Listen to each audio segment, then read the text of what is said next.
how this was implemented and how it's used once it does get implemented. So if you are over in the UK and you are subject to this changeover, let us know. And well, Dor, I mean, you probably love this article. Look at this line: "Goodbye Windows, hello Linux." You probably loved that. Yeah. Well, no, honestly, I'm leaning more and more and more and more and more towards what I heard Tracy Holt say less than 2 weeks ago. I don't want Microsoft to go away. I really don't. Competition is great. I just want them to get the hell away from me. You know? Yeah, I guess so. That's cool. Yeah, because without competition, we would be stuck in really bad desktop computer experiences. Oh yeah, but I agree with that. All right, cool. I'm gonna hop on the Raspberry Pi train now. Sure. I'll just read from your Google Plus stream here, or your Google Docs stream. Raspberry Pi. These are the final emails. Fabian writes in and says, "Hey Steve, here are my ideas for the holy Raspberry Pi. First idea is to hook it up to my TV internally. I have a 42-inch cheap Sanyo TV. It is about 4 inches thick, and I can see there's a lot of empty space inside of it. So a Raspberry Pi could fit in there no problem. Add a couple of hard drives and a TV tuner to record shows. Your own Ubuntu TV." Neat. My other idea was a car PC, since my car doesn't have a stereo. From my phone, I would USB or wireless tether. Then I would have a file syncing program to sync up new content from my home PC, maybe the Raspberry Pi from the TV. As an added bonus, have the touchscreen in the steering wheel. Thank you, and God bless you, John, the Z-Man. Dude, well, no, that wasn't the Z-Man. That was Fabian. Oh, Fabian. My bad. Sorry. John the Z-Man's next. By the way, this is the contest for Raspberry Pi. If you guys missed the previous episodes, Dor asked you guys to write in and say what you would do with the Raspberry Pi if you had one and when you get one. And he's going to pick a winner and give him Linux for the rest of us videos. So. Yeah. And I got to say, the idea of either a touch screen in the middle of your steering wheel or even having controls attached to your steering wheel, dude, that's like Mach 5 Speed Racer. I have to commend you on that. That would be really sweet. Yes. I might steal your car if I saw that on your car. Yes. Good one. All right. That's from Fabian. Anything else, Dor, before we go on to John Z-Man? No, it's just good stuff. All right. John the Z-Man says, what does Dor want to do with a Raspberry Pi? What does Dor not want to do with one? I have thought that I would like to build. I thought that I would like to build it into a car podcast computer. The cars are a big one, aren't they, Dor? Car stuff. And I want to say I believe it's because of the micro shaft sync system in cars that are giving people a taste of what is possible. And now us geeks know what is actually possible. I think you're right, but I think there's also geeks that wanted to do this before, but it wasn't feasible. Even before sync, like hard drives bouncing around in there and crap like that. Right. Oh, trust me, I thought about it years ago, and it was totally infeasible. I mean, it would literally add like 100 pounds to your car, number one, and two, it wouldn't work because the hard drive would crap out, and if you did have compact flash type stuff, you couldn't store that much. Right. Or it would go bad quickly. Yeah. Anyway, this is definitely the device for that. But he goes on to say, let me explain. You put it in your car, and when it senses your home Wi-Fi or open Wi-Fi, it will automatically start to download/sync all your favorite podcasts. It will save this to a USB stick or SD card. You set up several buttons using the USB port, emulating the stop, play, and next buttons. That's the basic model.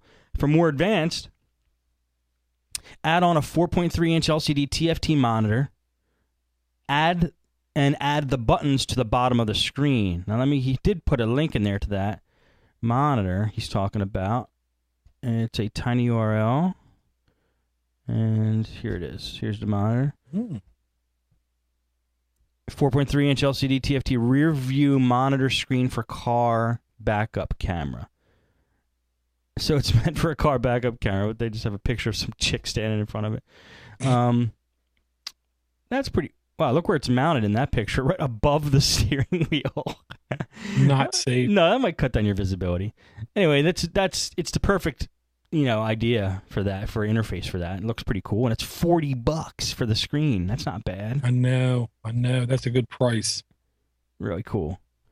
I gotta say, like you, and well, here's the thing: we're at a very big intersection here because everybody, it seems like 90+% of the people who listen to podcasts are always in cars. Yes. So the idea of the portable computer that many people are fascinated about and podcast, if that isn't hand in hand, I don't know what is. Yes, I agree. It's true. Most listeners, at least of Podnutz, listen to it in the car, so I could see why we have a lot of car suggestions here. Yeah. Next one's from Joshua. So I was thinking about Door's Raspberry Pi last night, and I had an epiphany. It's small. It runs XBMC. It can be an awesome portable media player PC. Give it a case, a Pico projector, some flash storage, a small battery power source, and some speakers, and you have a very small media center that can even be used on a camp out. Sarcasm, because that's why I go camping. And sarcasm. Anyway, he has sarcasm tags. I love that. They're like little HTML sarcasm tags. Anyway, that's all. I still think a bacon wake-up call would be awesome, but this seems to be much more practical and arguably cooler. Maybe not cooler. Bacon is king.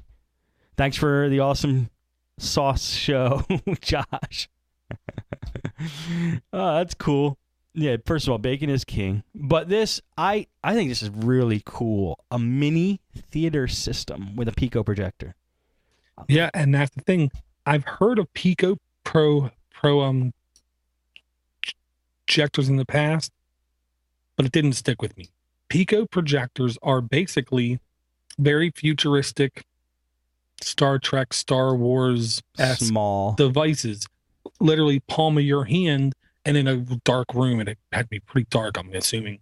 You put it on a table, and you have a 50-inch TV, yes, on the wall. Right. I don't know if Picos are meant to get that big. I think they're meant to shoot 20-inch, 22-inch screens. But I don't know. I haven't never bought one, but it's just the picture I got. Because they're so small. Like, you're right. They can't put out that much lumens or whatever you use. Right. That's the word I couldn't think of. The lumen level can't be high. No. The thing would melt itself. Right. That's a cool idea, though. I'd like to see that in action. Josh, when you get yours and do that, I want to see your campsite Pico movie shootouts. That would be cool. And I didn't know even people like Dell are getting into the Pico game and making them. Really? Yeah. That's interesting. Very cool. Dennis says, I did not know if this is the best way to contact you for an email for the show. Well, yes, it is. He says, I started listening to Linux for the Rest of Us from the beginning. Then my work picked up, and I missed a few episodes. I was watching Podnutz.tv, and I caught a little bit of you talking about Raspberry Pi, and I was totally hooked again. I'm catching up on past episodes to learn what you have to say about it. I checked out the Raspberry Pi website, and I'm going to get the B version and want to put Rasp MC on it. Is that they already have an operating system for it? They have one basically ready to roll. Huh. For the listeners, Rasp MC is XBMC for the Raspberry Pi. Wow. I do not know if anyone has entered this in your contest, but I would like to see a dual 7-inch touchscreen for a car running XBMC or Rasp MC, or even 3 screens, so I can have one up front too. Only having 24 hours to brainstorm the uses of Raspberry Pi, I will think of other ways to use it for your contest. Well, there we go, another car one. Oh, no, and the only thing I got to say is, damn you. Why? Because I've never been a fan of dual monitor, and if I get a Raspberry Pi, I might have to now become accustomed with dual monitor. You will one day not be able to live without dual monitors. I know. I used to be like you, do I know exactly what you're talking about? Exactly. But when you have powerful systems that can drive 20 monitors, you almost feel inadequate with only 2. Yeah. Because for podcasting, I had to get some, especially to run 3 Skypes, I had to get a kick-ass computer, and I just needed the monitors. I'm just saying. You will be hooked. I'm just saying, Raspberry Pis would make probably a really simple Skyposaurus. Yeah, they would, wouldn't they? Under $100. Yeah. All right, so that's a really good idea. All right, this one is from Craig. He says, I'm pretty sure you'll never see Billy Mays shilling anything embedded with an embedded Raspberry Pi. Billy died of a heart attack in 2009. Now, in your defense, you said Junior. Well, no, I don't care if I did say it or not. Here's the thing. Elvis is still making money off of records. Michael and Biggie Smalls is still releasing records. They'll just superimpose his face there and make money off of it. But yes, maybe. You did say Junior, though. He did pass away, and I got to say, I actually almost liked watching his commercials. You know what I mean? Just because he was energized and he wasn't fake with a bad eye talking about Germans. You know? Fake with a bad eye talking about Germans? The one guy who keeps saying the Germans make good stuff, he has a bad eye. The ShamWow guy. Yes. Okay. The sham scam wow guy. Those things suck. I've heard pretty nasty things about that dude. They're horrible. Oh, yeah. He punched a transvestite or something. Yeah, he's pretty out there, I heard. Yeah. All right. I have ShamWows too, by the way. They're not. They work. They do exactly what the commercial says, but I digress. I never use them. Okay, anyway, where were we? Okay, my idea for a Raspberry Pi project would be to have a do-it-yourself internet router kit. Include the Pi, a case, 4 to 8 Ethernet ports, a wireless access point, preloaded pfSense, and blow away every piece of crap router currently on the market. I have to reboot my Linksys router about once a week because it just stops working for no apparent reason. Yeah. The only thing I don't know, and I don't know because I don't know, but I want to find out, is via USB, can I hook up, crap, I don't have it, I have it sitting right here. Can I hook up devices that are Ethernet to USB? Because if I can, then I only need to buy one Raspberry Pi and then just buy a couple of these things. And then I can have a router with quote unquote endless Ethernet ports. Yeah. If I need a new Ethernet port, I'll just go buy another one of these things. That's pretty cool. That's pretty interesting. You're holding up a USB to Ethernet device. Yeah, it's a EtherFast device from Linksys, USB 100TX. Did Steve D send that to you? Nope. Okay. He loves those things. Oh, same here. Because it seems like on most systems, you install nothing. You just plug it up and it's recognized. Right. That's why he likes it. Yeah. And he ain't getting mine. This is a good idea. Who is this from? Craig. Good idea, Craig. I would like to see this in action as well. It would look pretty damn cool. Yeah. And we all should know our routers have the weakest processors you can imagine. A Raspberry Pi is not a super powerful processor, but I bet you it's a step up from 90% of them. Yeah, I agree. Next one is from Bill, who is Red Dwarf. He says, I thought of another one. A bulletin board, changing by rolling, fading, wiping, etc. You put a screen in a frame, mounted on a wall. The Raspberry Pi is in the frame with a wireless receiver, could be updated over a network, even from a phone with Bluetooth. So, a bulletin board. Ooh, that's pretty cool, too. No, here's the thing. He is cool, but he got my brain thinking. I forgot about a year, maybe a year and a half ago, Nightwise. If you've never heard it before, Nightwise is a Belgian podcaster. I say that because I don't know of any other Belgian podcasters.